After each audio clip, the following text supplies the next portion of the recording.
Welcome કાકી. Thank you. કેમ આવું કરે? અરે ખાંસી થઈ ગઈ છે. પણ મસ્ત લાગે છે હા કાકી. આ ગોગલ્સ તમને સૂટ થાય છે. પણ હવે આ સેજ વધારે મોટા નથી આવી ગયા? છે કાઢી નાખ. આ તો દૂરથી પેલી બસ આવતી હોય એવું લાગે. હેલો હેલો ભાઈલુ. અરે કાકી ક્યાં છો યાર? અરે હમણાં તો ઘરે જ છું. ક્યારે આવો છો? સ્ટુડિયોમાં ક્યારે આવો છો કહો? અરે હમણાં આવવાની જ છું. પણ પેલા બેઠા છે, હું છે? સાંભળો. હા આપણા પેલા જે બાજુવાળા છે ને, એમણે છે ને 55 ઇંચનું હમણાં LED ટીવી લીધું. બોલો તે તો આમ એટલે આમ તમે ના લઈ શકો? અરે હા તમે ફેરવાય. ના ઉપર સાંભળ. હા જો એ 55 ઇંચનું LED ટીવી લે એનું કારણ છે કે એની પાસે છે ને તારા જેટલી બ્યુટીફુલ વાઈફ નથી, એટલે એને ટીવી જોવું પડે છે. મારી પાસે તો તું છે બકા.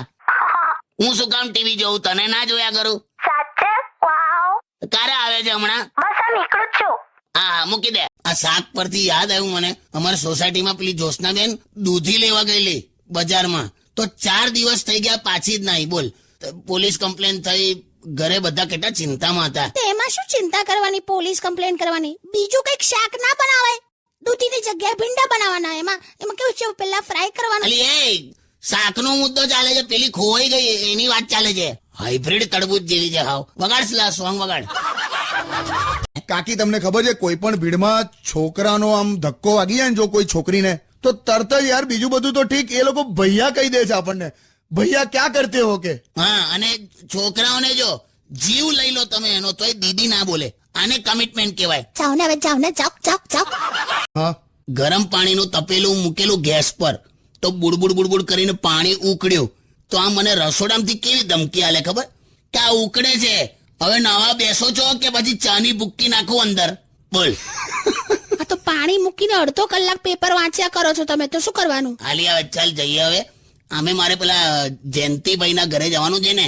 કોણ જયંતિભાઈ? તને નહીં ખબર? જયંતિભાઈએ 2 દિવસ પહેલા 5 કલાક સલંગ પાણીમાં રહીને વર્લ્ડ રેકોર્ડ કર્યો. શું વાત છે? હા, તે આજે એમનું બેસણું છે એટલે જવું પડશે એમ. કેમ છો કાકી? હા બસ, કેમ છે ભઈલું? અને તમે સાંભળો, હું છે? આજે ફરી પેલાએ પીછો કર્યો. રોજ મને ફોલો કરે છે. શું વાત કરો છો કાકી? કોણ છે? અરે કંટાળી ગઈ છું, ખબર છે? બજારમાં જાઉં ને તોય મારી પાછળ આવે. સાંજે આટો મારવા જાઉં તોય મારો પીછો કરે. શું વાત કરો છો કાકી? અને આજે તો હદ કરી નાખી. આજે તો સાડીનો છેડો પકડી લીધો. વોટ? આ તો હદ કહેવાય યાર. અને તમે આ સાંભળીને તમને ગુસ્સો નથી આવતો? તું બેસનેલા ઉત્સાહી, આ જેની વાત કરે છે ને એ કૂતરું છે. ફોન હા હેલો. હેલો સાંભળો. હા બોલ. હું શું કહું છું, હા બોલ. આપણી પાડોશન છે ને આજે બજારમાંથી 5 સાડીઓ લઈને આવી. કેમ? હવે તો તું 10 લઈ આય ચાલ. સાચે? હા એટલે સાંભળી લાખું, હા 10 લઈ આવી પણ એક ખરીદતી નહીં. એટલે બધાને બતાવીને પાછી દુકાનવાળાને આપી દેજે. ને સાડીની દુકાનવાળો આપણો ભાઈબંધ છે, એટલે આ રીતે એક દિવસ સાડીઓ ઘેર લાવવા દેશે. વાહ કાકા.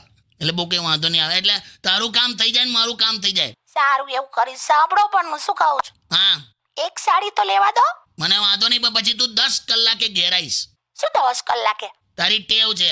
તું શું કરે, 25 સાડીઓ જુએ અને પછી સાઈડ પર કઢાવે, હા તો એમાંથી 10 અલગ કરે, પાછી એમાંથી પછી 5 અને છેલ્લે 1 પસંદ કરે. તો તારી પાછળ પેલા દુકાનવાળાનો આખો દિવસ જતો રહે ને યાર. તો શું પણ લે તો આ શું ન તો પછી હું પણ હવે મારી શાલ છે ને નથી મળતી ઘરમાં. મેં મૂકી દીધી છે માળીએ. તો ઉતારો ને. ના ભાઈ ના. કેટલી મસ્ત છે, આમ યલો અને બ્લેક કલરની. તે કલર ના લીધે જ નથી ઉતારતો મેં. ગઈ વખતે તું ઓઢીને નીકળેલી, કોઈ રિક્ષા સમજીને તને ઉભી રાખેલી. સારું આવે તો પછી બીજી અપાવો, બ્રાઉન કલરની. પાછળ રિફ્લેક્ટર લગાવજે, ને તો પછી હોર્ન ઓકે પ્લીઝ. હું તો કઈ ટ્રક છું? ના તું તો પાયલોટ છે, પાયલોટ. પાયલોટ? હું શું ઉડાવું છું? મારા પૈસા. ખોટી એ ના કરો, વાંસ ફાટી ગયો હોય એવો તો અવાજ છે તમારો. પોસેન ના મારી જા, ઠંડા પાણીથી નવડાવી દઈશ. ના તા ગાડલામાં બરફ ભરી દઈશ. ના હવે સોરી કીધું ને. જોઈ લે શિયાળાની ધમકી જોઈ. હા. બસ તો સોંગ વગાડ.